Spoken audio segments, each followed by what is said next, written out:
नमस्कार सर्वांना, मी संकेत खडसे आपलं सखा यूट्यूब चॅनलवर स्वागत करते आणि आजच्या व्हिडिओची सुरुवात करते. तर पहिला PYQ होणार. PYQ PSI 2014 खालीलपैकी कोणते विधान योग्य आहे?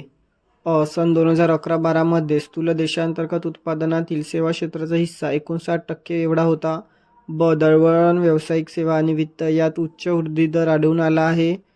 पर्यायी उत्तरे: 1 फक्त बरोबर आहे, 2 ब फक्त बरोबर आहे, 3 आणि ब दोन्ही बरोबर आहेत, 4 आणि ब दोन्ही चुका आहेत. तर या PYQचं उत्तर होणार 3 आणि ब दोन्ही बरोबर आहेत.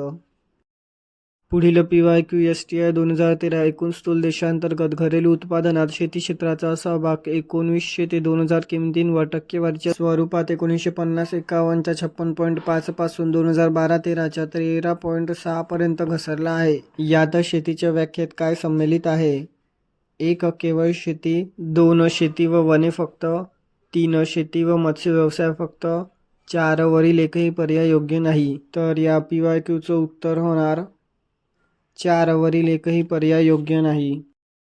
पुढील PYQ ASO 2013 1950-51 ते 2010-11 या कालावधीत प्राथमिक क्षेत्राचा स्थूल राष्ट्रीय उत्पादनातील GDP वाटा पुढीलपैकी कोणत्या प्रमाणात घसरला?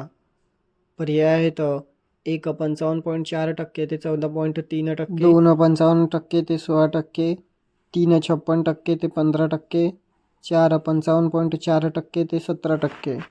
तर या PYQचं उत्तर होणार 1 55.4% ते 14.3%. पुढील PYQ कंबाईन सी प्रिलिम 2021 खालीलपैकी कोणती संकल्पना राष्ट्रीय उत्पन्न या संकल्पनेशी संबंधित आहे? पर्याय आहेत: 1 साठा, 2 अंशलक्षी, 3 प्रवाही, 4 वरीलपैकी कोणतेही नाही. तर या PYQचं उत्तर होणार 3 प्रवाही. पुढील PYQ संयुक्त गट ब 2019 आर्थिक सुधारणानंतर 1990-91 ते 2012-13 या काळात स्थूल देशांतर्गत उत्पादनाचा दर रिकामी जागा प्रवृत्ती दर्शवितो. पर्याय आहेत: 1 स्थिर, 2 घटती, 3 वाढती, 4 वरीलपैकी कोणतेही नाही.